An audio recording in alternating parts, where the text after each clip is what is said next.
Ba-ba-da-bow-bow, Banger Management Fantasy Hockey Podcast. Woo! Woo! Woo! Don't say his name.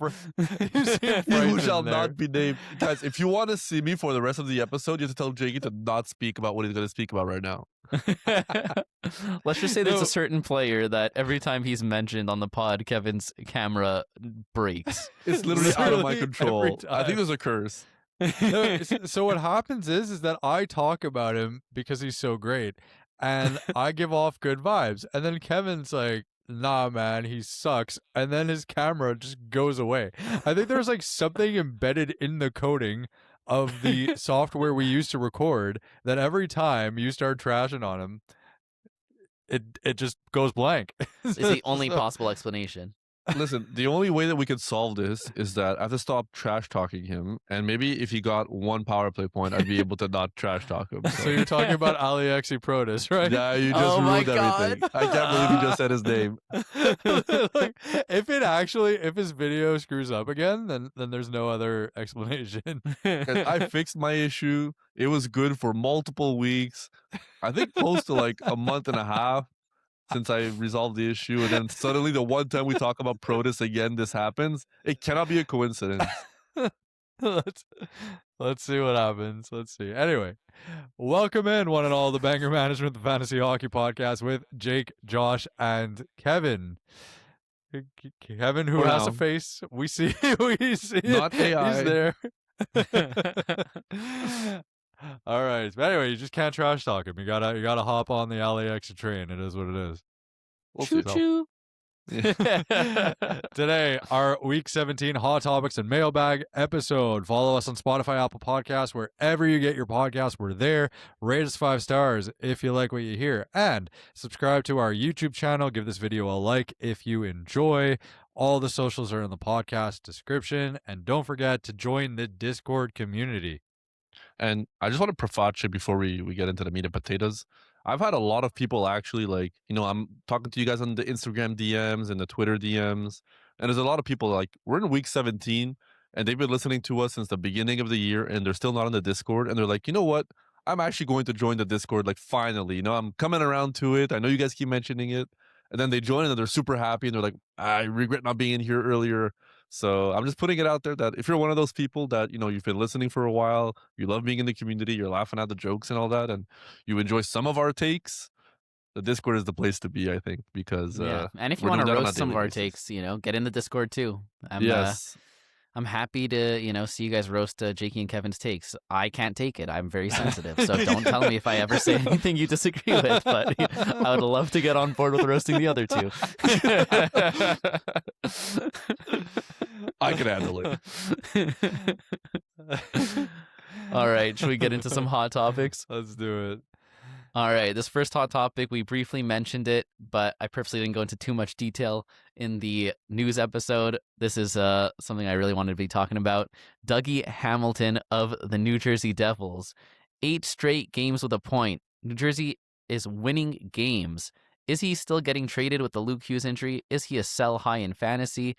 What is going on? Is this what us Dougie holders have been waiting for all season?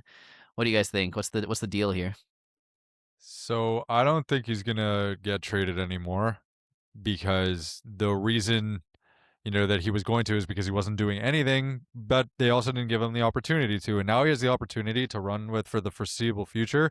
I feel like he's cemented himself on power play 1 rest of the season. Even if Luke comes back, they're going to be fighting for a playoff spot. New Jersey's not an absolute wagon this year. The Metropolitan is pretty competitive.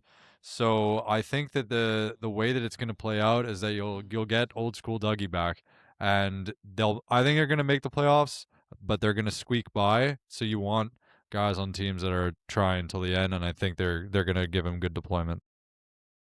I mean, I'm also on the Dougie train right now. Like I only drafted Dougie. I actually drafted Dougie in a lot of leagues this year. Not our league of record, thank God.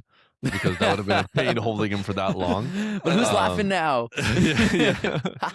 I still think back to when you offered me Dougie for my Ben Sherrod and I said no. So I offered Kevin Matthews and Dougie for Kachuk and Sherrod. and he rejected And I it. still rather have Kachuk over Matthews though, so that's not. Would that you has rather not have changed for Kachuk me. over Matthews and Dougie? Maybe not. So that's yeah. There's a lot of risk associated with the situation. Obviously, maybe if Luke Hughes doesn't get hurt, we're not talking about this right now. But Look, all I'm saying is trading with me is always the right move. honestly, maybe except if you're Jakey. No, Jakey benefits Stop it. greatly. Fake news. Who scored I am- more goals since we made a trade? Zetterlund or Holloway? Ooh, that's a tough question. Wait, does Zetterlund have more power play points than Protus? Watch this. Watch Probably. this. I feel so bad for your video right now. It's just you're gonna go. You're just gonna ruin the blank quality again. of the YouTube video because you want to defend Protus. Anyways, but You're gonna go blank again. I'm telling you. what I was saying about Dougie was I only have him in one league that I really care about, and I held him through everything, and now I'm reaping the rewards. Obviously, he's bounced back, and I really do think that his value rest of the season will be good. I think it'll be close to what we expected going into the season. Minus Luke Hughes is just honestly huge because not only does he have the power play to himself, but he's the main guy in terms of like offensive production from the defenseman position on this team. Like they don't have any other guys that can contribute in that way. Like Nemec maybe could be that guy one day. He's not that guy this year. So I think a lot is going to be on Dougie's shoulders. And listen, they wanted to trade him. So he knows that like he's playing for, his future destination as well. Because at next season, he's probably not going to be on this New Jersey Devils team. Like in the offseason, he either gets moved. That's kind of what I think. But I'd be really happy. I don't think New Jersey is making the playoffs. I don't know if that's a hot take. I think they fell too far behind in the East to be seriously in the running. They'd have to like go on a serious win streak. I think it's a little bit too out of reach, but I still think they're going to be close enough that they're going to be trying to, and that's a great time to have Dougie. So are you guys trying to sell Interesting. high, or you think that he's just going to be solid rest of the season, or both? I'm happy holding, but if you can sell on like the point per game pace over the last few weeks and get like a guy that I'm more confident in his success long term, like we just talked about in the previous episode, Chikrin or Dougie, I think that could be a good move because I think Chikrin are getting more shots, more blocks. The power play is going to be close, and the points will probably be close as well. But I think it's a safer situation. Like Dougie or Yossi, Yossi's got the bad playoff schedule, but he's also pretty sick right now too. And Nashville is a playoff team as we speak. So I think those are the names that you could maybe get and feel confident in like the rest of season production. What do you guys think? I don't think it's crazy if you offered Dougie for like a Cider. Cider's been bad. Not great. like really not great at all. I mean, or I don't know how you feel about this. Well, Heiskanen's kind of turned it up recently, but I think I'd rather Heiskanen. yeah, I think I'd rather Heiskanen as well. So it depends what you could sell him for, right? Yeah. But I do like the idea of selling him. I don't hate it at all. But yeah, I mean, am I trying to sell?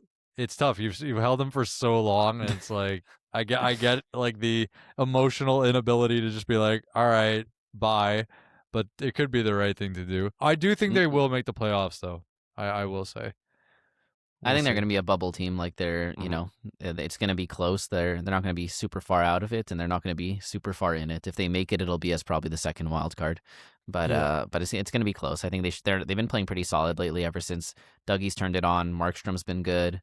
So I mean that's kind of their two biggest issues this year, right? Is those two players.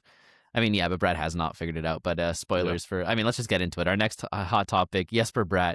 At what point is he no longer a buy low and just sucks? Because I feel like we're getting daily messages just nonstop. I have Bratt. Do I drop him? Bratt got dropped in my league. Who do I drop for him? Like, should I be trading for him? Should I be trading him away? Like, he's been a name that's just been floating around, and our stance has been nonstop. He's a buy low. He's a buy low. He's a buy low. Yep. But like at a certain point, it's like, are we wrong? Is he not a buy low? Is he just not going to be as good as we expect? Like, what do you guys think? I'll let Jakey go first. I'm the Bratt owner in our league of records, so yeah. I mean, like I'm getting definitely worried, and I forget about the exact specifics because Kevin and I were kind of doing some trade talking over the past week. No way. Yeah, Jeez. nothing. We didn't nothing get close. seeming- Don't worry. Nothing I didn't hear even seemingly a coming sniff of it. this in the group chat. Oh my god, this never. But Well, you were made but it. MIA like- from the group chat for a while. Don't forget. That's fair. I've been depressed about fantasy. So. Yeah, I mean, I'm definitely way lower on him than I was coming into the season insofar as like the actual turnaround. I think we're really lucky if he gets to a point per game rest of season, not finishes at. I think that's ship has Yeah, sailed, ship has but sailed, I just yeah. mean here like henceforth. There's a lot of guys honestly that I'd rather have over him at this point that I wouldn't have suspected coming into the season. Like, who? Can I say definitively that I'd rather Bratt over Slavkovsky? I don't know. I mean, to me, I'd rather Brett, but I hear you. What do you think, Josh? I think it's tough. I mean, like, I haven't been looking at his game log every game. You know, I know that like it's zeros after zeros, and like, has he been doing any? Has he been shooting at all? Has he been doing anything, or is it just pretty much straight zeros? Because I haven't been. he's shooting as his dialed- usual like two shots. Okay, two yeah. shots So a game. But over the last month, he's at 0.5 points per game, okay, yeah. So like, 0.7 on the season. yeah. So I knew the points have been grim, and I know that's kind of like his biggest asset as a player. Usually, he's not like a big backcats guy, although he was hitting like a bit last year. I don't know if he's hitting at all anymore. On the season, 0.9. Okay, yeah, so like close to one hit a game. That's not nothing. Look, I still believe in the bounce back. It just doesn't make sense to me. His deployment hasn't changed. The team was bad, but now the team's starting to pick it up. So, I mean, Jack Hughes has been bad since coming back from injury. Like, I'm not in any doubt that he's going to turn it around because for him, I'm attributing it to the fact that I think he's still injured. So when Hughes gets healthy and starts playing better, I expect Bratt to benefit from that as well. I don't know. I don't think he's definitely not going to be what his ceiling of last year. I think that's easy to say, but I don't see why he shouldn't be a point per game.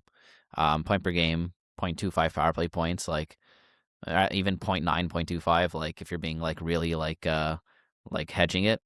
But yeah, it just doesn't logically make sense to me why he would be so bad. And when that happens, like I'm still inclined to believe he's a buy low. There's certain types of players that, when they're really going through it, you get worried and you start asking a lot of questions. And there's certain types of players that when they go through it, it doesn't make any sense. Like, the underlying metrics are still there, the deployment is still there, the situation is still there, and yet they just don't produce. We saw this earlier this year with, first of all, Panarin to start the season. God awful. The Rangers that couldn't buy a goal at home. We thought they were never going to score a goal at home for like ever. Yeah. And then little behold, like when you bought low, people were trading like Pavel Dorofeyev 1-for-1 for Panarin, like in week 2 of the fantasy season. Yeah, that was If crazy. you made that, like you're laughing right now with how good Panarin's been for the rest of the year, right? That's like we saw it with Braden Point as well. Same That's what I thing. was He gonna was say, one of the yeah. worst players too. He's battled injury throughout the year, but when he's healthy, after that really low period of like 2 months, you had a great Braden Point. I put Brad in the same conversation. I feel like, the surrounding metrics are all still there. I don't know why the points are not adding up. I think, the Hughes injury plays a big factor there where he had a lot more on his shoulders, couldn't deliver. But Hughes is healthy now. He's still playing with Hughes. New Jersey is a talented team. They're going to be pushing for the playoffs. They have a lot going for them in terms of like, scoring goals and putting points on the board. I think it's just a matter of time, honestly. And I think he's so dirt cheap. Some people are cutting him. Like, and completely understand the production is really bad. I would not cut him to pick up like a Mason Marchman or something. You know what I mean? Like, I just think he's too valuable. And I'm not trading him away either if I'm holding him. I guess it really depends on what value you're able to get in return. But if I'm holding this long, I feel you're selling for pennies on the dollar, and rightfully so. Like I can't ask for somebody to pay full price for Brad right now, right? So I'd never like selling a guy on low unless I'm really desperate. I'm not going to make the playoffs. I'm holding or I'm buying, and that's going to be my position until the end of the season. And then if that ends up being bad advice, then I'll take it on the chin, to be honest. But for now, I still think the process is telling me I want to acquire this player, and I still can acquire him for cheap. I'll pay that cheap price, and I'll live with it after. I fully agree. I mean, it's like you don't want to pay the price. You don't want to pay the full price on a buy low, but for You the shouldn't price you have can to. get him, you shouldn't have to. And for the price you can get him right now, to me, it's a no brainer. Like literally, if he was on any other team than Kevin's, I think I'd be sending daily offers. Like You'd I'd be probably have him on your harassing. team and trade somebody I like would- Tippett plus like Lindholm or something. And 100%. Like that's that he would be on my team by now. Would you rather him or Svechnikov rest of the season? That's a good one. That I is a think good I'm one. I think I'm going Svech, and I do believe in Bratt, but Svech has just been unreal, and I think I wouldn't be surprised if Bratt is more points rest of the season, but what Svech brings to the table is more than points, so Yep. I'd go with him. And the safeness of not being dog water right now. Yeah, So dog awful, exactly. I hear it. If you ask me the question in like 2 weeks when Brad had like averaged a point per game since and whatever, the take will change. But right now, if you make me choose in this moment, I'd probably go Svech. But I think also Yeah. like one of the reasons I'm more comfortable going Svech there is because I think even if Bratt's point per game, 2 shots, 0.9 hits, whatever, like Svech has been so sick, and he does like he'll even if he's at 0.8 points per game, but he's also getting like the shots, hits, like PIMs, whatever, like that he's Mhm. been doing. Then that's why I'm still happy with him. Yep. I do But think yeah, Carolina as a whole is due for like a slight regression, just because like Aho's been so good, Svech has been so good. The yeah. Bussy's been so good. Brandon Bussy of the Carolina Hurricanes. um, so I do think they're due for some slight regression. Like we saw them be really bad, we saw them be really Yeah. good. Like they're a little bit less good than what they are now. But yeah, I agree. Yeah. Okay, let's go to the next one. Nazem Kadri. He's actually been a hot topic, like I think a month and a half ago, something like Mhm. that before. Kind of the same vibe. Is he a drop? Do we hold and hope for a trade? Is a trade even going to make him better? Last time he was a hot topic, I think it was the same kind of vibe. Then he went on a super hot streak, made it onto our sell highs list, Mhm. and then he's dropped off the face of the earth again. So, firstly, do we think he's getting traded? Everything I'm seeing right now is that Calgary's kind of like not been talking trades. Like I think they're kind of like Mm. closed off right now. But I think a lot can change between now and the trade deadline. I think he should get traded. There's no Yeah, doubt in my I mean, mind. I think Kadri's he getting has traded. to. He Yeah, it has doesn't make to. sense And for like, them to hold him. talk about dog awful. I mean, this is just ridiculous. Yeah. He's been so bad as of late. His shots are normally way better than they have been also over like in December they were way better than they have been in January. So to me, like I think this is hugely discouraging if you're a Kadri owner. I'm way more worried about Kadri than I am about Bratt, who I think Yeah. I'm the lowest on Bratt here.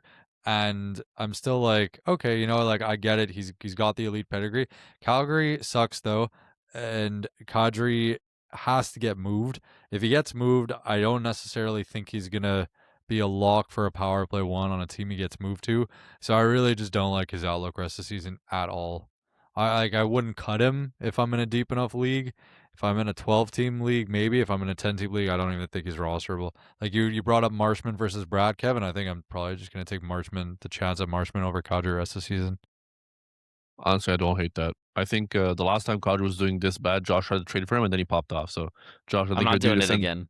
send an offer and hopefully a lot of the diamond hand holders in our Look, listeners honestly, I can don't benefit. have to But play the guy again. I'll send an offer and make Kadri good for him. He's bottom of the yeah, league. Like if he can go tear it up against other teams, it'll help me out in the long run. But no, last time it was crazy. I messaged Kevin and I was like, "Hey, like I'm thinking of sending this offer for Kadri. Like, do you think he has any like gas in the tank, or whatever?" Kevin's like, "Nah, he's cooked." And I'm like, "I don't know. I feel like there's something here." I send the offer. I discuss with the guy for like a week, and he's like, "Nah, I'm not gonna do it." And then like a day later, Kadri goes on like an insane like 15 points in like 10 games like run, and I'm just like, all right, well, this is another situation where I look Mhm. terrible, but I'm like, no, I was willing to take the chance on your guy who's been horrible, and it would have worked out. But anyways, yeah, no, I agree. He's definitely getting traded. I think the trade is most likely worse for him, although it's hard to see him getting any worse than he is now.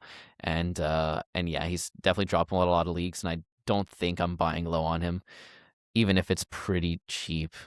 I don't know. Actually, if it's cheap enough, I would buy low, but it would have to be pretty damn cheap. I think for you it makes sense because you're a very like rags to riches type of team.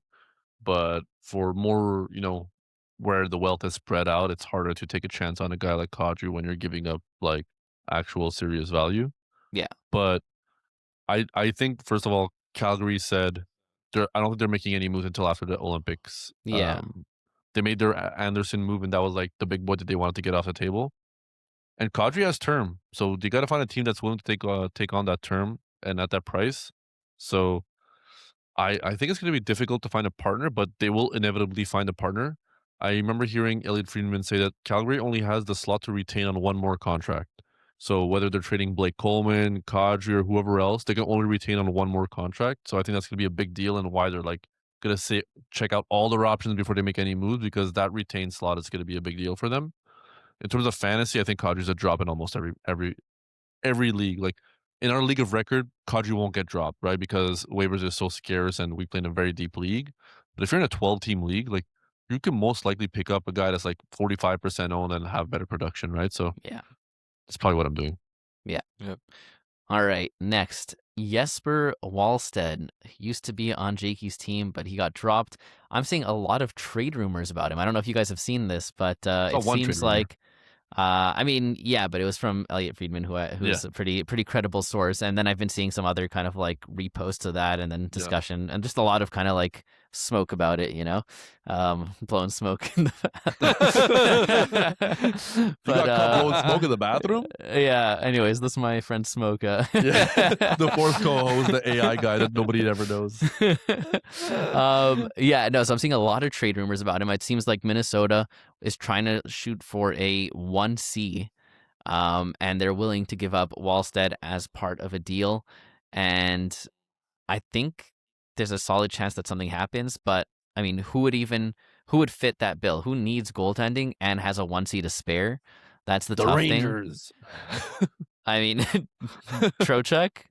I mean, that could be interesting for sure. They're not gonna The trade him to a Igor team that has Wallstedt tandem. Shesterkin. Oh, you're right, Shesterkin. Yeah, that's it. That's the tough thing. Yeah. There's teams that It have a was a 1C joke. that could trade, and there's teams that need goaltending, but it's hard to find like both, right? Mhm. Like The like trade- St. Louis, right? They Yeah. have Robert Thomas is on the chopping block for sure. Like that's That could but like happen. that's the most likely one, I think. But also like they'd have to be willing to take Binnington back as well, because they're not going to trade for Wallstedt if they still have Binnington on the books, I feel like. So I don't know. I mean, that's probably the most likely one, right? Is Thomas on They trade St. Louis. Nuge for Wallstedt. Nah, Nugent's not getting traded. That guy was I'm too just loyal saying. to Edmonton during all the ups and downs to just be a piece in a goalie like that, I think. I mean, I would do that Wallstedt- if I was Edmonton for sure. Wallstedt could be one of the best goalies in the league, like in 2 years. Yeah, Yeah. they just traded for Jari though. That's their guy. Kevin's in the TikTok comments. He's like, I'm still there, Yeah. baby. Oh. I Yeah. actually look. My take on this, I don't think he's gonna get traded. I think it's a perfect situation of like Gustafson's their guy this year, but they had You know who's like, gonna trade for him? who? Vegas. It's always Actually, Vegas. It's always Vegas. I mean, it's not crazy. It's not Thomas crazy. Hurdle for Wallstedt. I don't need to do think that. either team wants to do that, but I like. Well, I think that would be it'd sick fun. I think that'd be sick for Minnesota for sure. Because That's it. I think But they don't want Wallstedt. I mean, it's not they don't want Wallstedt. They don't need him. They signed Gus to like a long-term deal. Mhm. Gus is still young. He's like 27. Like there's no reason for them to have Wallstedt. If they can turn Wallstedt into their biggest need, which is a number 1/top 6 center, like they would be crazy not to do it. Especially they're so in win now mode with the Quinn Hughes trade and all that. So on Minnesota's end, that would be sick. Vegas, I don't know. I think they'd rather just have Hill turn it around, and they that's also what have I Carter mean. Hart and all that. So yeah. That's Hear what I me mean. Like, out, I feel though. like Fill so the you no think for Jesper Wallstedt. Solves everybody's problems. do you actually think that they'd want to get rid of Wallstedt though? Like I understand that there may be trade rumors. To me, I feel like I don't think they they're need, like a they. haul. That's it. I don't think they want to get rid of him. I think he's their best trade piece, and he doesn't fit what they need for win now. So I He's think a cherry that on top too. yeah. They don't need it right now. They already have Gus. yeah, that's it exactly. So it's like, I mean, it's like in fantasy, right? You know, like let's say I have a team where we have 4 defense slots and I have 5 elite defensemen and I'm missing a C or whatever. Like I'm gonna go out and shop my defenseman even if he's really good. I'm like, yeah, I'll give up this really good defenseman for a really good C because it just fits my team better. So I don't think they think poorly of Wallstedt or anything like that. I think it's just that he doesn't fit their current What build. about Buffalo? Send Josh I Norris. was just thinking. Nah, Buffalo's their goaltending's been insane. I know. Josh UPL Norris and and Lion. UPL for Wallstedt. Kevin's like, please, someone take Josh Norris and make him healthy. Please. Yeah. But Yeah, either way, but first of all, the people that are still holding Wallstedt, I've been telling people they can drop him. I think Yeah, I I think drop that there's in most leagues, there's a Grubauer that you can pick up. There's Stuart Skinner you can pick up. So I'd rather have those guys over Wallstedt right now. Does that mean that as we approach trade deadline, speculative add of Wallstedt in terms of like maybe he gets moved? Because if he gets moved, I think he's going to be the starter on whatever team he gets moved to. That just makes sense. Yeah. So I'd maybe be into that. But right now, like he's getting one game a week sometimes, and it's not always the best quality. So he's not really helping your fantasy team. I know it's hard to drop given what he did for you earlier this season, but at some point you just got to make moves that improve you right now. And with goalies, it's very volatile. I think right now it's not a bad time to cut bait. Yeah, I Yeah. wouldn't pick him up in this instance. I also look. I actually don't think he's going to get traded. I just feel I like don't think so they either. spent too much draft capital on him. The hurdle idea is fun. Like I do actually get it, but I feel like it wouldn't help Vegas enough for them to actually want to get rid of him. And I feel like I don't know. I feel like What they about want to Ottawa? keep him. I've That'd been be seeing fun. Ottawa. Ooh, that would be fun. They can That'd be send Pinto? fun. they could send like Pinto for or Pinto or Grieg or Pinto or something like that. Cousins? I think Or didn't Cousins Cousins, yeah. almost go to Minnesota last time Yeah. around? I think Ottawa could definitely make a lot of sense. They've had like league worst goaltending. Um Yeah. it's I think there's a lot of like it's going to be like tough to make it work, but there's some potential names out there, and I think Guerin's going to try. I was gonna say, I think Guerin is like one of those guys that if he has a chance to make a big swing to win now, he's gonna do it. Like we've Yeah. already seen it happen. The Quinn Hughes trade, like William was a guy they just drafted that was super talented. He had no loyalty to just like keep that guy. If you can get Quinn Hughes and win a Stanley Cup this year, you do that, right? Wallstedt is not helping you win a Stanley Cup this year when you have Gustafsson. Yeah. If you can trade that guy Yeah. and get a full value and influx of talent to your top six, that makes you an even stronger team for the Stanley Cup this year when your window is now. I think you do that. It's a no-brainer if you're Bill Guerin, but Yeah. you have to find a trade partner. That's the tough That's part. that's the hard part. Yeah, especially because it's like double. Like them winning also increases the chance of Hughes re-signing, right? So Yeah. it's like they gotta go and go hard. So we'll see. It'll be interesting for sure. Yeah. When I saw the before- rumors, my first instinct Yeah. was like maybe I should be grabbing him and just holding. But like Yeah. it's also hard to hold like essentially a can't dead hold. roster spot for like Yeah. the trade deadline's still like over a month away, right? Obviously there's this mini trade deadline of like the Olympics and all that, but like that's a long time to hold a dead roster spot. Yeah, I'm not gonna pick him up personally, but You dropped him. and like like I just need based goalie, on and I the- haven't on picked the him up, potential. and I won't. Yeah. So Yeah. Yeah. It's funny that we have two Jespers on the list. Yeah. yeah, All What right, are they on? last one. Speaking of goalies, Adin Hill. Does he suck or will he turn it around? Because I think people were holding him for months, and he comes back and just is dog awful. So, what do you guys think? he's been back for 4 games, has yet to post a 900 save percentage, has still won half his games, so 2 out of 4. It just goes to show that this Vegas team is the real deal, and they're just missing a guy in nets to hold down the fort. Where have I Schmid heard is this one before? Yeah, it was Schmid, then it was Carter Hart, now it's Adin Hill. I really think Adin Hill is the guy. I think he was hurt for so long, he's still getting in the groove of things. It sucks because after this last game where he got Markströmed, and I feel like it's been happening here and there to so many goalies across the league. But people were asking, can I drop him? And he was on waivers in a lot of leagues. I will say, like people have stashed him, but it hasn't felt like a grave situation. Like I really need him to come back type of thing. Like you Yeah. pick up the backup and that's it. I'm not dropping Adin Hill if I have him. I still believe that this Vegas team is the real deal. He's the main starter on this team moving forward. There will be some growing pains, but ultimately, I think you'll be happy to have him on your roster. Are you I'd be trying buying to low? buy. I Yeah. have Askarov. If I can flip Askarov for Hill, I'd do that. I don't think anyone's accepting that. I don't think so either, but I'd probably have to add a plus on top. But I'd try. He really doesn't have such great pedigree as a starting goalie in the NHL. Did win a Stanley Cup mean, though. The year that he won the Stanley Cup, he played 27 games in the regular season. So I do believe that he's their best goalie. I thought it was going to be Hart, and I totally don't believe that anymore. So I think that Hill's the guy that they're going to try to play most games rest of season, but I'm not expecting good percentages or good goals against average at all. I just do think he's going to get saves and wins. So barring a trade for another goalie, I'm happy to have him on my team. I think it's going to get better than this, but it's going to be like a 890 to maybe like a 902. I'm not expecting much more than that for the averages, and I'm not unhappy with that if he's getting the majority of his games or wins. If he's getting 25 plus saves, like it's cool, but I don't think he sucks. I think it's going to get better, but I'm not expecting like what you'd expect from a goalie on a team that's going to be winning so much. It's not Vasilevsky, it's not Dallas with Ottinger, so. Would you Yeah. drop for Stuart Skinner? what if I think I'm just You honestly have just Adin gonna Hill on your take- roster. You held him. He just came back. He got shelled for 7 goals. What are you doing? No, Stuart like Skinner everywhere. on the previous episode we were discussing Bussy versus Kemper, and that's kind of like elite pedigree, a great goalie on a Mhm. decent team. This to me is a not great goalie on an amazing team. So I'm just gonna and I chose Bussy very slightly, like it was close, but you guys went Kemper, I get it. To me, I'm just taking Skinner here simply over Hill. I think his percentages are going to be better. He won't start as many games, but he'll get as many less wins, but the winning percentages will be similar.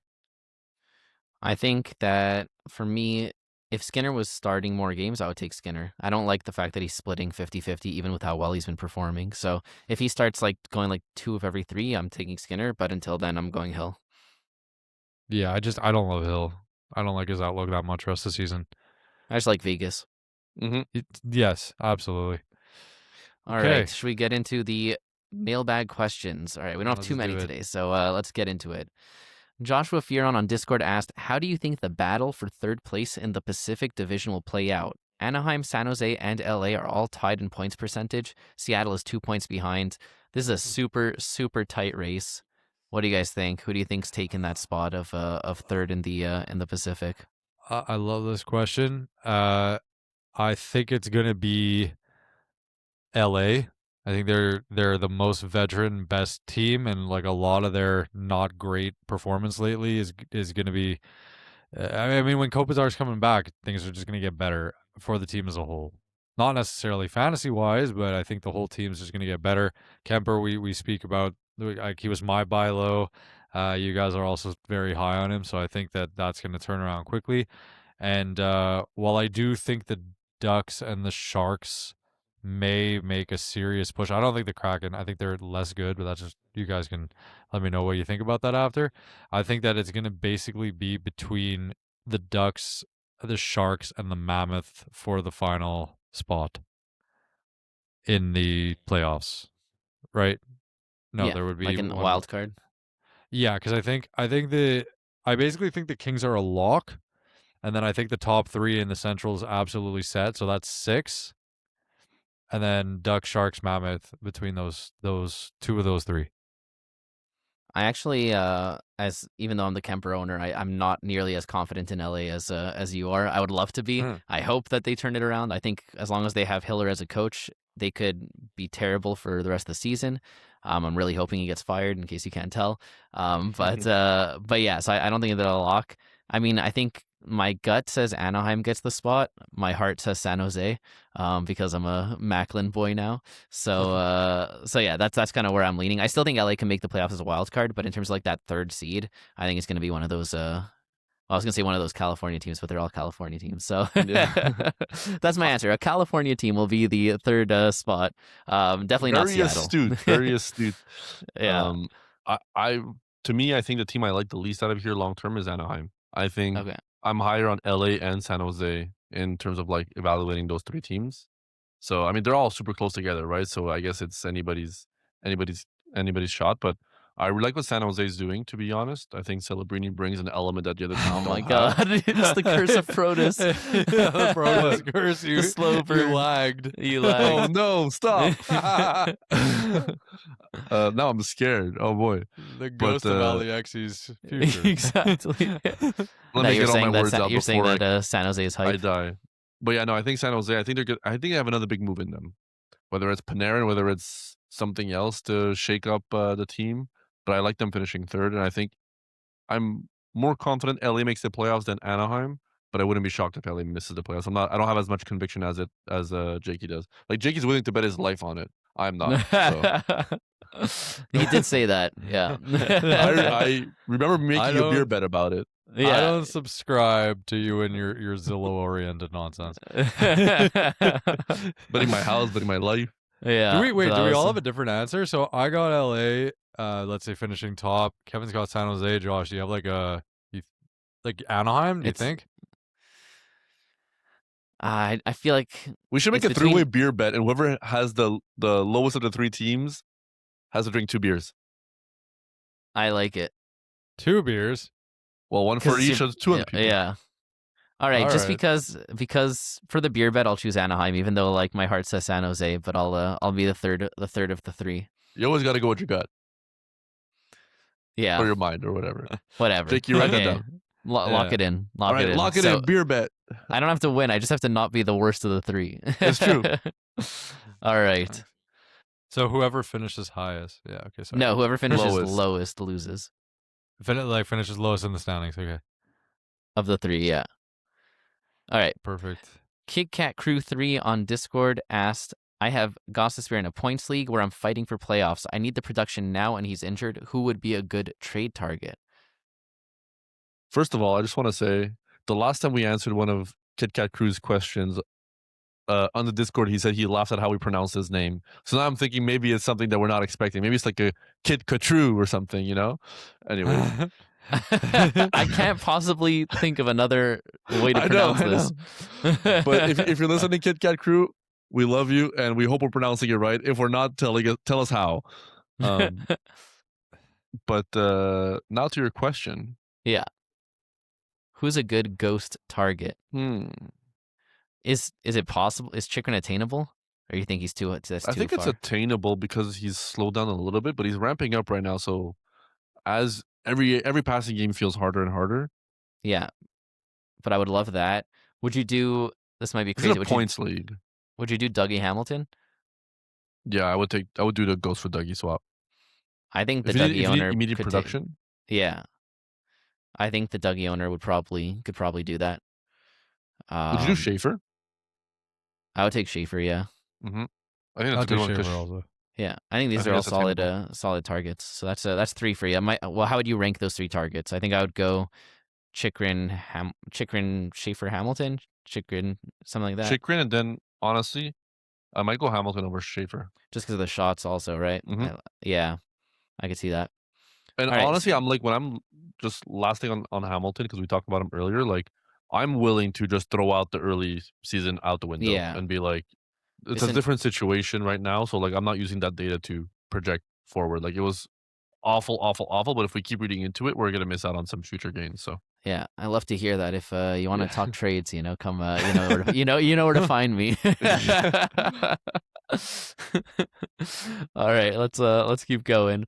Vancouver on Discord asked, what is your favorite fantasy trade you made over the years? What is the worst fantasy trade you've made over the years? The best fantasy trade I made was I sent Celebrini and Holloway for Matthews and center. It's still working out, I swear. Yeah. Okay. I don't actually have one top of mind. I know mine easily. My best fantasy trade I've ever made, and possibly will ever. Actually, no, 100%. This is the best trade I've ever made and will ever make. Is I picked up Troy Terry a few years back. He went on an insane tear, and I managed to flip him for David Pastrnak around the Christmas break. That. Like at the time, like you hear that and it sounds crazy, and it was crazy, but it made sense. Like Terry was killing it. He was like 1 point something ridiculous points per game, and Pastrnak was awful that first half of the year. But then I traded, and then immediately he became Pastrnak again after the break. So that was my best trade ever. And then my worst trade was probably with Kevin last year. I sent him Tavares for Svech and Eklund. I was hoping for the Svech that we've had lately, but he immediately got injured and missed the rest of the season. So that was pretty rough. Yeah, but that was injury based. That wasn't necessarily performance based, which is just unfortunate. I think my worst trade ever was, I remember trading, I forget who it was. It was 2 years ago. I remember buying Nick Ehlers. And before, like, we have a 2-day trade process on our in our league, which is awful, but it's been in our league for so long that it's hard to change. And now before we got to change it this year. Before the trade even processed, Nick Ehlers got hurt and was like out for, I think it was like 2.5 months. And it was just like, I basically like traded a guy that was like fair value for Ehlers and then just like lost that spot for like almost 3 months. That was my worst trade. My best trade, I don't know if it was, I think this year I made 2 really good trades for my team, even though one was acquiring Bratt, who has been less than desirable. But I think I got Reinhardt for really cheap, and Reinhardt's like a top 15 player rest of season in my eyes. So I traded, it was a big boy. I got 4 for 4. Reinhardt, Bratt. Who else did I get? You got Dunn and you got Larson. And Oh, yeah, then that you was gave Larson. up Sanderson, Cooley, Logan Cooley, and Logan Travis Cooley, Konechny. Konechny, and Morgan Morgan Riley. Riley. Yeah. Yeah. So that was, and then I think a few weeks later, Logan Cooley. No, like out days for, later, Cooley was out for like 2 months. I think it was like at least a week later. But that was a pretty good trade. And I also traded, Palmieri and Dunn for Dorofeyev right and after. then days later, Palmieri out for the season. Yeah. So that don't trade with Kevin. But to be fair, it felt like Dorofeyev was out for the season too for like a month and a half. That's fair. That's Now why he a has lot of these 21 power play buy-lows, points. a lot of these buy-lows are slow burns. It takes a bit of time to kick in. I can't remember the worst trade I've ever made. There's just so many of them, Can I guess who it was with? Watch. Kevin's gonna blank out again. Kevin's gonna go to the upside down. So I think it was my first year, and all I remember is that I traded for Tyler Johnson because the year prior he got like top 5 points in the league, which back in the day was 70 points. Oh my god! Which crazy. remember, like that's when But Jimmy Jamie Benn Benyer? like led the Yeah, league with yeah. like 81, 82. So that was bad. But also, I don't know. I mean, I don't think I have any glaring like horrible trades in the past few years. I know There was Kevin a hates few. my Zetterlund. Really? No, I don't know about glaring horrible. Listen, I don't know. I just like No. teasing you when it comes to trades. My best trade ever was not in this league, but I traded Jeff Petrie for Artemi Panarin. What? In what world does that? How What does that league? happen? Were you playing with like your girlfriend and you were just like, No. yeah, this is a sick trade for you. You No. really need defensive help. It happened. First of all, it like the league kind of valued defensemen, and Petrie had a very hot start. I'm sure. I think it was 2020, 2021, or 1920. No, it was that was probably a long 20 time and ago. 21. Yeah, it was like 5 You're showing years your ago. age. Yeah, the So 1920s. what Can't believe you happened remember. is that Petrie was doing really, really well, and Panarin went back to Russia to like help his family because they were like he was speaking out against the government, and then like the government got mad, so like he had to Oh like my go God. there to protect his family, and whether or not he was going to come back was ambiguous. And you're So like, sick time for a trade. Buy low. so we traded, and sure enough, And then Jakey everything was texted fine. Putin and it was like, "Let him go."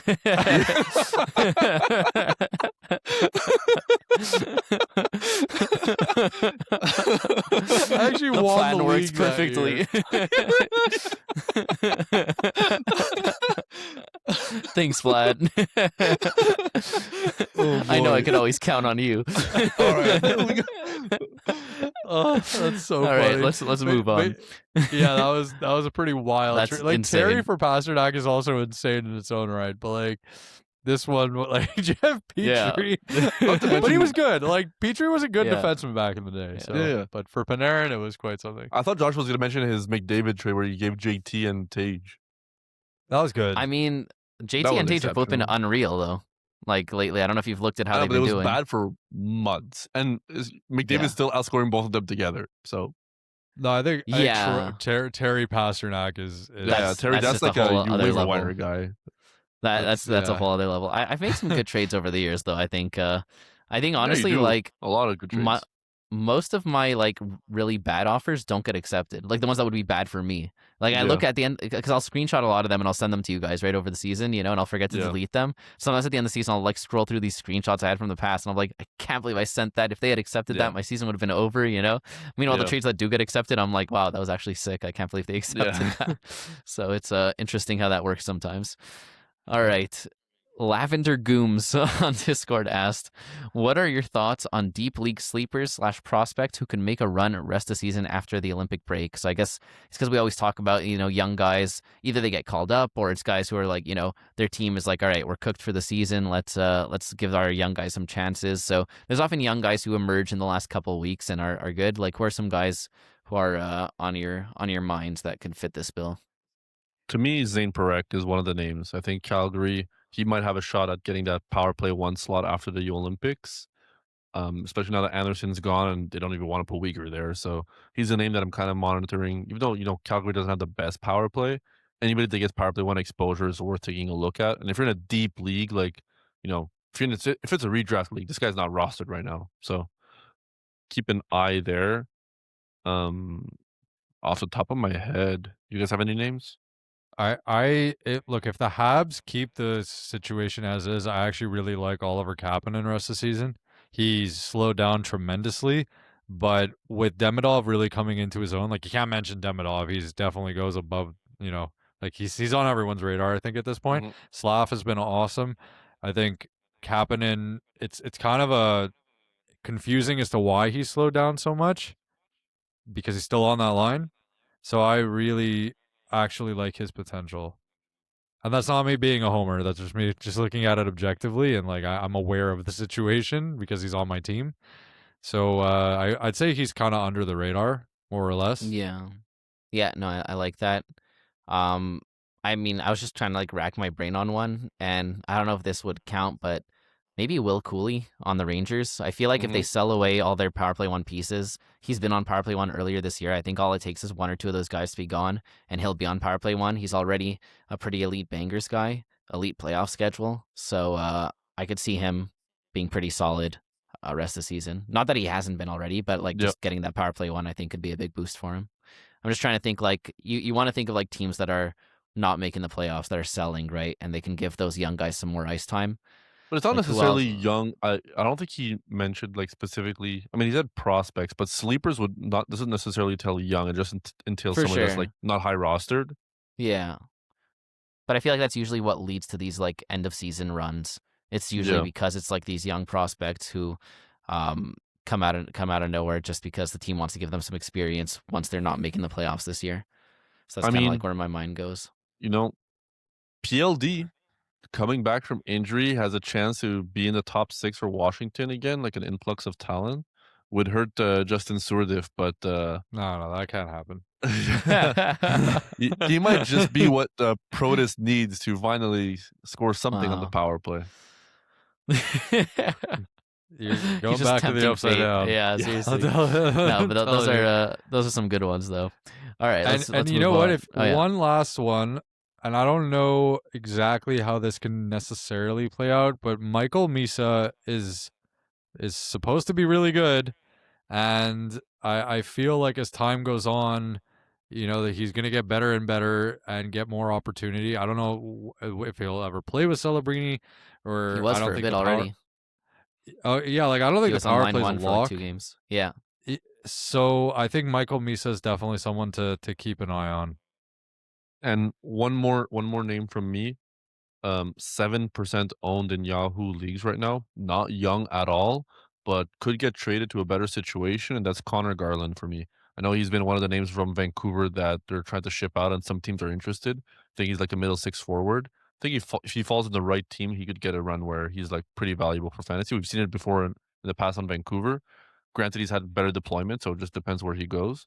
Evander Kane also apparently has requested a trade, so yeah, I mean, I saw he's going to either Dallas or Colorado or LA. Those, yeah, I mean, LA I don't was see the a early top front 6 runner, role for him, but you never know. Yeah, I drafted him this year, and he's been extremely disappointing. I finally dropped him and have not looked back.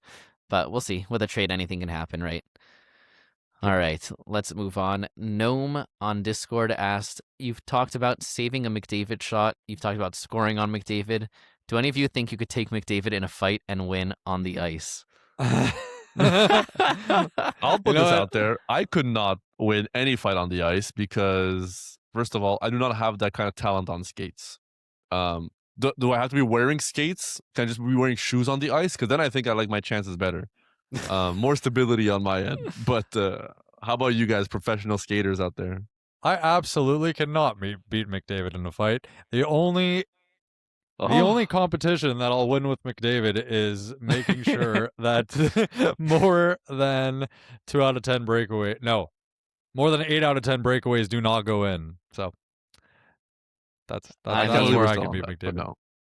I feel like I could give him a run for his money. I'm pretty. Fight McDavid. You see, what I would do is I would sweep the leg, and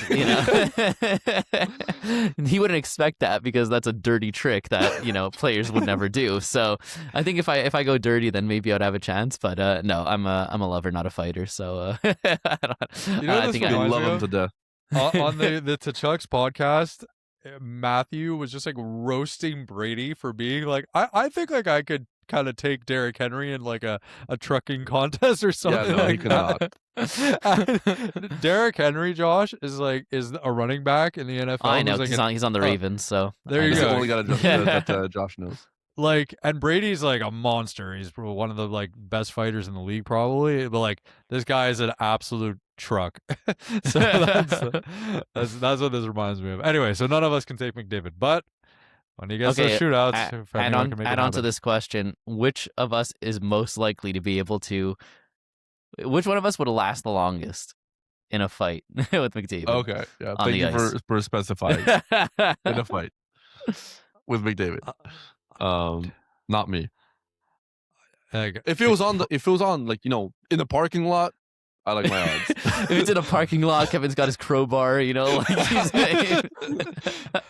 Me and Matthew Olivier came together. He's backing me up. Yeah. Yeah. I like your After odds you in that take him as a- situation too. After you take him as a +1 to your wedding, you know, you guys go to like Olive Garden after or something, and then McDavid shows up. Waiting in the tram, everything. All right. Let's go to the next question. Okay. Joshua Fearon on Discord asked, how much of your fantasy opinions are based on eye test versus stat/deployment? If you could watch every game, would it impact your takes? I think it would definitely impact my takes. I think that stats and deployment is what we have most access to because at the end of the day, we can't watch every game, right? But eye test does a lot of heavy lifting. Like if it kind of like, I'll go off stats and deployment to kind of show me who I might be interested in. But then like, to pull that trigger and know like, oh, this is just like this guy's gonna get bumped down in like a day, or like, oh, this is a serious like player who's like actually doing something with his deployment and I like what he's doing. That's where the eye test comes in. And I always talk about it. I think early season is the most important time for that because everything's new. It's a new season, new teams, new players, all that. So seeing guys like, a lot of times it's guys who don't have the deployment yet, right? You'll see a guy who's like a young player, line 3, power play 2, something like that. But the top 6 is pretty wide open, and you see the way he's playing on, and you're like, you know what, there's something here. So I definitely think if I could watch every game, I'd be a lot better of a fantasy player. Yeah, I remember Kevin has well, I guess he's my friend too, but one of Kevin's friends did fantasy football, and he told me one year he actually like did not watch at all and based it solely on stats, and he won because of it. Because it takes out the emotional this? bias completely. Justin. Oh yeah. Yeah. So you're my friend too, Justin, if you're listening. Anyways, all this to say, like it could, if you take the bias out, like you're watching, and let's say you already have like, you know, either you love one team, so you don't want them on those players on your team, or you do, like, or if that's, let's say, the case for a few teams, that can cloud your judgment. But let's say you go into it completely objectively, and you're just doing stats. I think that may be the best way to do it because it's just a numbers game. You're just looking at the numbers. You don't care about the actual, you know. So, but the eye test is fun. It enhances the enjoyment. I'd say even if it makes you a worse fantasy player, still don't not watch hockey because I find the whole thing with fantasy is that it just makes watching hockey more enjoyable. That's kind of the crux of why I like it a lot. That being said, look, I mean, if we added a category here or there, or took away one or the other, it would be one thing. But I think like if you're just going purely off stats, like I guess like I'm taking the other side of the coin here, Josh, it could work out it better for your season. In terms of, you know, the question that Joshua asked, I think for me personally, I would say it's about 30% eye test, 70% stats.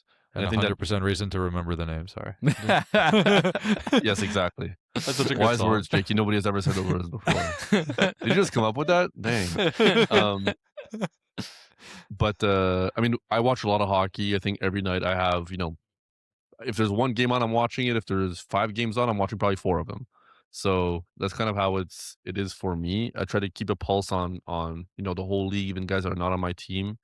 And I do think watching players on the ice, like sometimes it helps satisfy me when I see zeros on the stat sheet. Like I'll see Panarin get like no points or something, and no shots, no nothing. Then I'm watching the game and I see like the puck is always on his stick. He's setting up guys. People are missing the nets. Like they're not converting on chances. It makes you feel a little bit better about the zeros. It makes you take it more with a grain of salt and have more context on like, okay, he wasn't just like free skating out there. He was actually doing stuff. It just didn't end up working out. I'm not gonna read too much into it. That's kind of like where I had the eye test help me a lot of my judgment and how I feel about certain players and not read into what the stats say on the stat sheet. But at the end of the day, also like a lot of what happens on the ice can be interpreted by the numbers, and I think you need to use that data for your benefit, right? And I think we do a really good mix here at Banger Management at like using both to the best of our abilities, and hopefully we're helping a lot of people out there with win their fantasy leagues. Yeah. But just to and also just add on it, like my thing I'd say is also like a similar 70-30 split. But I just meant like in an ideal world, what would yield a better result? Yeah, there's pros and cons. Yeah, but I definitely watch, and that helps me, develop my opinion. Yeah. The only thing I don't watch is when my goalie's playing, because every time I do, they immediately let in a goal. So, and that's why when we used to record in person, Kevin would purposely put on any game where my goalie was playing just to get them scored on. Okay, most of the time I actually have players in that game too that I just want to watch. Just so happens to be that they're scoring on your goalie. Yeah, right. All right, last question. Jordari on Discord asked, if you could draft any NFL/MLB/NBA/soccer player to your NHL team, they get typical NHL player skating ability, who would it be and why? So any athlete from a different sport.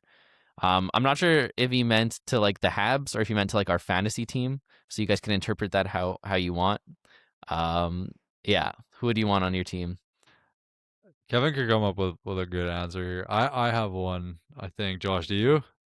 I don't follow any of these other sports. So you guys go first, and I'll just say like any name I could think of. Yeah, I mean, I want. Oh, yeah. I was gonna say I want Cam Scatterbo on my fantasy team because this guy will put Matthew Olivier to shame. If you guys don't know who Cam Scatterbo is, I have no idea who that is. You need to watch more New York Giants football. This guy will run through a brick wall. That's hilarious. He will be the fourth line. He'll be the new Sean Corelli of like 2022. I was bragging about on my fantasy team forever because he was getting me shots, face-off wins, hits, and blocks and pims. That's Cam Scatterbo. Okay, Cam Scatterbo is like the most fun player in the NFL. He's a rookie. Like he just finished his rookie season. He got hurt, unfortunately, but like he was just absolutely hilarious as like a running back. He's super good too. He's an absolute truck. Like that's just the best answer. Josh, you don't know, there was memes because they were just being like, this guy's an idiot, we love him. Like he's just like the classic quote unquote like meathead. Like there's videos of him like hitting his head against a brick wall and stuff. Like this guy's just a lunatic, but we love him. Yeah. Oh man. Okay, that's impossible to top. I was gonna say, imagine like Leo Messi just playing hockey.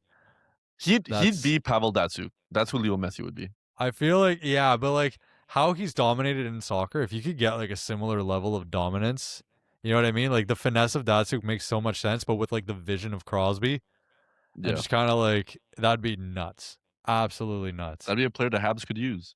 Yeah, sure. That's it. Okay, I think I got one. I think I would go with from what I've heard, I don't follow the sport at all, but I would go with the Shohei Ohtani.